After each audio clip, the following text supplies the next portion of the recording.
வயசு பசங்களுக்கே பார்த்தீங்கன்னாக்க டிப்ரெஷனில் இருக்கேன், கோவமாக இருக்கேன், டென்ஷனாக இருக்கேன் அப்படின்றாங்க. தூக்கம் வரல, ஏதாவது கனவாக வருதுன்றாங்க. ஒரு சில பேர் தான் தூக்க மாத்திரை போட்டும் தூக்கம் வரலன்றாங்க. பெரியவங்களுக்கெல்லாம் பல வருஷமாக தூக்க மாத்திரை எடுக்கேன், தூக்க மாத்திரை போட்டும் டோசேஜ் அதிகமாகவும் தூக்கம் வரலன்றாங்க. ஒற்றைத்தலைவலி ரெட்டத்தலைவலி பல வருஷமாக இருக்குன்றாங்க. இவங்களுக்கான தீர்வு சித்த மருத்துவத்தில் இருக்கா? அப்படி இருந்தால் என்னென்ன மூலிகைகள் அதில் போடுறீங்க, அது எப்படியெல்லாம் சாப்பிடணும் ஐயா? வணக்கம் ஐயா. அதாவது சினக்கும் முன் சினத்தின் பயனை நினைன்னு சொல்லுவாங்க. நீங்கள் அந்த கோபங்கிறத சொன்னதுனால அது ஞாபகம் வந்துடுச்சு. சினக்கும் முன், சினம்னா கோபம், சினக்கும் முன் சினத்தின் பயனை நினை, அதோட ரிசல்ட்டை யோசிச்சு பாரு, இது தேவையா அப்படின்னு சொல்லிட்டு நமக்குள்ளேயே அந்த கொஸ்டின் வரும்.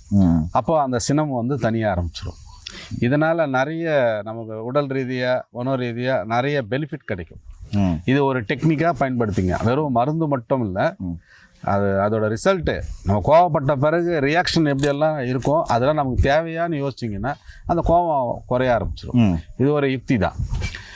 நம்ம மருந்துக்கு வருவோம். இது வந்து பார்த்திங்கன்னா இந்த தலைவலி தூக்கமின்மை அப்படிங்கிறது வயிறு சம்மந்தப்பட்ட விஷயமும் அதில் அடங்கும். ஏன்னா சரியாக செரிமானம் ஆகலை அப்படின்னா அபான வாயு அதிகமாகும்போது தலைவலி வரும்.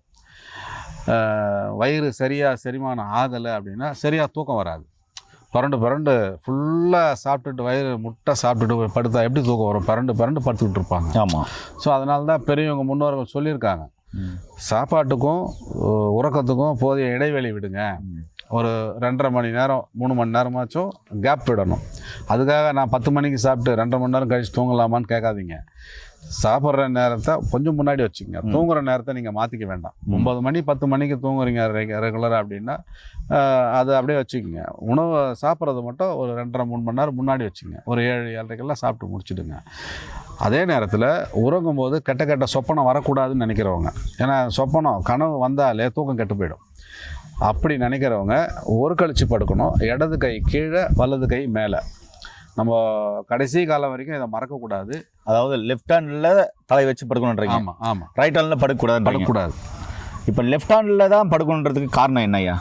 என்ன காரணம்? ஒரு சில பேர் ரைட்டில் கூட இப்படி படுத்துறாங்க, இல்லை தலைக்கணை வச்சு படுத்துறாங்க. நம்ம இயற்கையாக நம்ம உடம்பு உள்ள எப்படி அமைஞ்சிருக்கு அப்படின்னா, நம்ம சாப்பிட்ற உணவு இடது பக்கம் வந்து தங்கும்.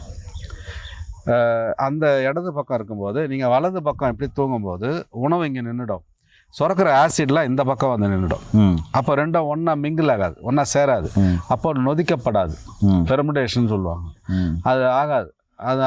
நொதி இல்லாதனால சரியாக செரிக்காமல் அதிகப்படியான கொழுப்பு, அன்வான்ட் ஃபேட்டு, அன்வான்ட் குளுக்கோஸாக கன்வெர்ட் ஆகும். வியாதிங்கிறது அதனால தான் வருது. இந்த வலது கை பக்கம் ஒரு கழிச்சு படுத்தா எல்லா வியாதியும் வரும். சிறுக எல்லா வியாதியும் சேரும். இது வந்து ஒரு உபாயம். இதுவும் நம்ம முன்னோர்கள் சொன்னது தான். காலப்போக்கில் நம்ம எல்லாம் வழிகாட்டுதல் இல்லாதனால மறந்துட்டோம். அதனால் யாராக இருந்தாலும் ஆணோ பெண்ணோ ஒரு கழிச்சு படுங்க. இடது கை கீழே, வலது கை மேலே, இடது கை கீழே, வலது கை மேலே. அப்படின்னும் போது உங்களுக்கு செரிமானமும் நல்லாகும். கஷ்டப்பட்டு வேறு சிதி சம்பாரித்து அருவாக சமைச்சு சாப்பிட்ற உணவும் உடம்புல ஒட்டும். அந்த சத்தம் உடம்புல ஒட்டும். வைத்தியருக்கோ டாக்டருக்கோ நீங்கள் செலவு பண்ண வேண்டிய அவசியம் இருக்காது. இது ஒரு விஷயம். இன்னொன்று, இடது கை கீழே ஒரு கழிச்சு படுக்கும்பொழுது கெட்ட கனவு வராது. ஏன் அப்படின்னா தூக்கத்தில் தான் மூளையிலிருந்து அந்த கபம் இறங்கி உள்ளே வந்து சேரும். நீங்கள் வலது பக்கம் படுக்கும்பொழுது அந்த பித்த நீர், அந்த கப நீர் வந்து இந்த பக்கம் தனியாக வர்றதுனால அது உணவில் சேர்ந்து மலம் வழியாக வெளியே வரணும். ஆக்சுவலாக அது மிதமிஞ்சி போகிறதுனால கெட்ட கனவு வரும். இதெல்லாம் பெரியவங்க சொல்லி கொடுத்தா உபாயம். இதை பயன்படுத்திக்கிங்க. ஏன்னா நேர்களே, இங்கே என்னென்ன மூலிகை வச்சுருக்கான்றதை இப்போ பார்க்கலாம். ஐயா, இங்கே என்னென்ன மூலிகை வச்சுருக்கீங்க ஐயா? இதை வந்து நம்ம உறக்கத்துக்காக கசகசாவும் சடாமாஞ்சலும் வச்சுருக்கோம். கசகசா இது சடாமாஞ்சல், இது சடாமாஞ்சல். இது உறக்கத்துக்காக. சரிங்க ஐயா. தலைவலிக்காக பார்த்தீங்கன்னா சிறுதேக்கு வச்சுருக்கோம். இது இல்லாமல் பர்பஸ் செந்தூரங்கள்லாம் நம்ம ஆட் பண்ணுறோம், அதில் சேர்க்குறோம். இதை வந்து இப்போ உங்களுக்கு காமிக்கிறது சூரண வடிவில் காமிக்கிறோம். ஆனால் அது வந்து மாத்திரையாக தான் கொடுப்போம். மாத்திரை வடிவில் தான் கொடுப்போம். ஓகே. இது எத்தனை வேலை எப்படி எடுக்கணும் ஐயா? 2 வேளை எடுத்தால் நல்லதுங்க ஐயா. இல்லை எனக்கு வந்து இரவு மட்டும் எடுத்தால் போதும் அப்படின்றவங்க இரவு 2 கேப்சூல் 2 மாத்திரையாக எடுத்துக்கோங்க. இல்லை அப்படின்னா காலையில் 1, நைட்டுக்கு இரவுக்கு 1, உணவுக்கு பின்னாடி தேனில் குழச்சி சாப்பிடுங்க. சரியா போகும். ஆமாங்க. ஏன் நண்பர்களே, பல வருடமாக ஒற்றைத்தலைவலி இருக்கா? தூக்கமின்மைக்கு மாத்திரை போட்டுருக்கீங்களா? தயவு செஞ்சு அதெல்லாம் எடுக்கிறது தான் எடுத்துக்கோங்க. அதோடு சேர்த்து இதையும் கடைப்பிடிச்சு பாருங்கள். இது உங்களுக்கு நல்லா ஒர்க் ஆகுது, நல்லா வேலை செஞ்சு அப்படின்னா உங்கள் மருத்துவ ஆலோசனை ஸ்கிப் பண்ணிவிட்டு இந்த மருந்தை கொஞ்ச நாள் எடுத்து இதுவும் ஸ்கிப் பண்ணிவிட்டு நோய் நொடி இல்லாமல் ஆரோக்கியமாக வாழுங்க. உங்களுடைய உணவியல் முறை, வாழ்வியல் முறை மாற்றுங்க. டயட் பிளான் சரிவிகித உணவு எடுங்க. நோய் நொடி இல்லாமல் ஆரோக்கியமாக வாழுங்க. முன்னோர்கள் சொல்கிற என்ன விஷயங்களும் கடைப்பிடிங்க. மீண்டும் இன்னொரு அருமையான பதிவு சந்திக்கலாம். நன்றி, வணக்கம். வணக்கம் ஐயா. வணக்கம் ஐயா.